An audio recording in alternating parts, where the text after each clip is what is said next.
La Côte d'Ivoire a fait couler le Sénégal. C'est incroyable. Qui pouvait imaginer ça? Le 16e vient éliminer le premier. Ça, c'est la première ligue. Ça, c'est le championnat anglais. Waouh, c'est extraordinaire. Vous savez, quand vous êtes dans la société, si vous naissez que vous n'avez jamais commis d'erreur, vous êtes un danger pour la société. Mais également, si vous avez commis une erreur que vous n'aviez pas appris de vos erreurs, vous êtes un danger notoire, mais surtout imminent pour votre société parce que vous pourrez vendre votre pays, vous pourrez vendre tout ce qu'il y a sur votre continent, si possible. La vie est faite d'échecs. Vous savez, lorsque je prends l'exemple de deux personnes qui naissent dans deux familles différentes, il y a une personne qui naît dans une famille noble et l'autre dans une famille modeste, pour ne pas dire une famille pauvre.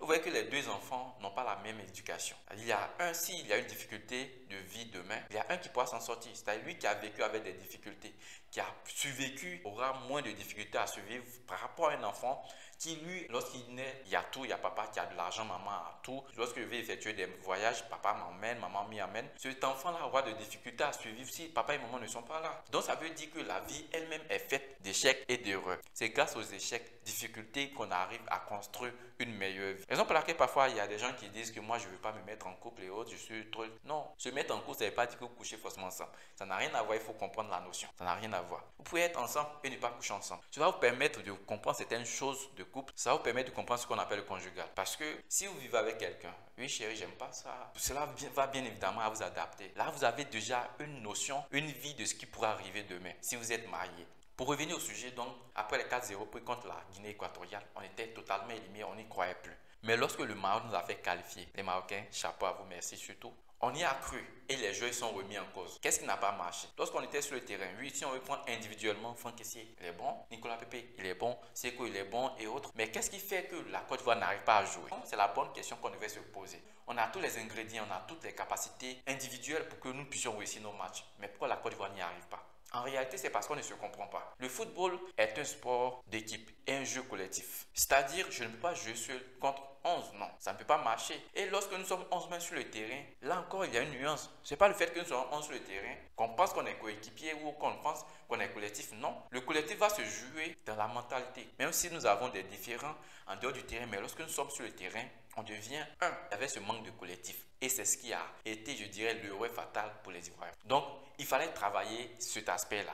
Oui, ce sont les compétences individuelles, nous l'avions déjà, mais qu'est-ce qui ne marche pas? Donc, du moment où les joueurs vont se remettre en cause, chacun va prendre ses responsabilités, du coup, les choses vont changer. Vous savez, pour la préparation de cette CAN, c'est le gouvernement, je tiens à les féliciter d'ailleurs, merci pour toutes les dispositions qui ont été mises en place pour que cette CAN soit la meilleure de tous les temps. Mais aussi, il faut féliciter les Ivoiriens et la population ivoirienne.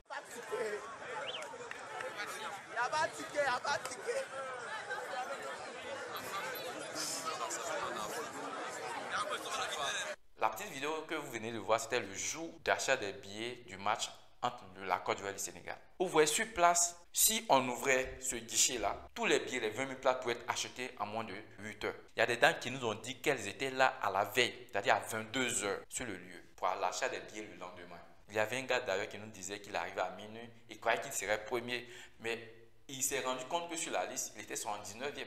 Ça veut dire qu'il avait déjà 78e personne. Il y a des gens qui sont arrivés avant lui à 22h, 23h.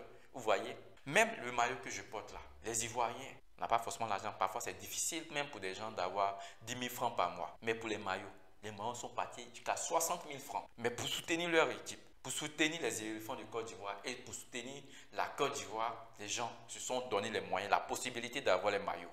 Presque tout le monde, même au village, au campement, les gens ont acheté les maillots. Tout ça pour soutenir la Côte d'Ivoire. Ma mère ne regarde pas ballon, même au temps de Drogba. Mais avant-hier, elle m'a dit qu'elle n'a pas dormi à cause de Côte d'Ivoire, le match contre le Sénégal, parce qu'elle a veillé. C'était incroyable, je n'y croyais pas. Quoi. Ma mère ne regarde pas ballon depuis quand? Mais cette année, même au fond du pays, que ce soit dans les villages et autres, les gens se sont donnés pour soutenir la Côte d'Ivoire. Et donc, en voyant l'équipe se faire malmener, surtout par une équipe comme la Guinée équatoriale, c'était inadmissible. Les joueurs sont pleins du fait qu'ils ont fait jeter des ordures dessus par les supporters et autres. Oui, c'est normal de vous plaindre. Mais ce que nous on vit là, vous ne vivez pas ça. Certes, vous êtes sur le terrain, mais ce que nous on vit là, c'est incroyable. C'est incroyable. Ce que nous on vit. Heureusement que les joueurs ont compris ça et ils sont remis en cause. Et cet aspect a été travaillé jusqu'à ce match de Côte d'Ivoire-Sénégal. Et bien, ils se sont donné les moyens de malmener les Sénégalais. On y croyait. Nous, on croyait déjà.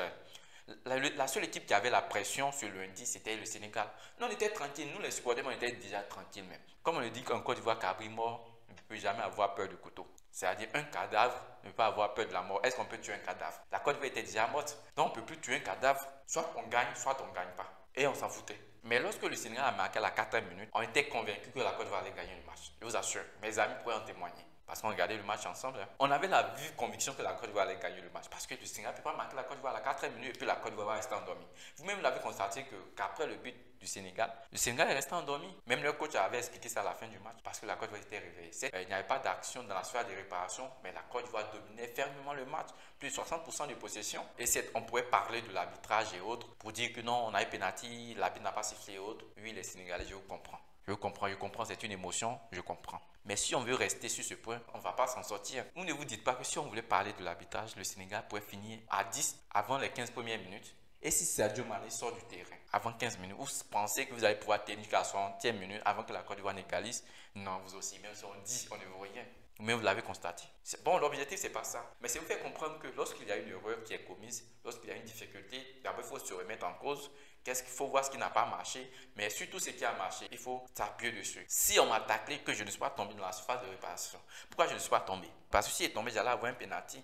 Prochainement, je vais tomber. C'est comme ça que ça se passe. Moi, en tant que capitaine, qu'est-ce qui n'a pas marché? Qu'est-ce qui a fait que j'ai fait un mauvais match? Ça, quand tu te remets en question. Mais surtout, qu'est-ce que j'ai fait de bon? Quand vous allez méditer tout ça, vous verrez que les choses vont changer. Et c'est ce que les Ivoiriens ont fait. Ils sont donnés les moyens de communiquer, de régler leurs différends. Oui, on peut avoir des différends en dehors du terrain, mais lorsque nous arrivons sur le terrain, c'est plus pour nous. Le ballon ne nous appartient plus, mais c'est pour la nation ivoirienne. Et c'est comme ça que les gars sont donnés. Je tiens à les féliciter parce qu'ils ont fait un travail excellent, exceptionnel, en éliminant les lions. D'ailleurs, même si on dit, le lion, depuis quand vous avez vu un lion tuer un éléphant? Entre nous, ne soyons pas imaginaires du fait que le lion est le roi de la savane, de la forêt et autres. Non, non, ne soyons pas imaginaires. Dans la réalité, là, vous avez déjà vu un lion tuer un éléphant. Vous aussi. Vous aussi.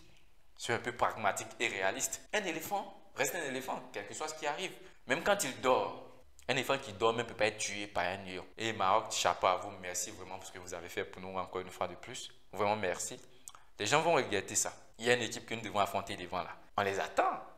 On les attend. On verra ça bien. On les attend.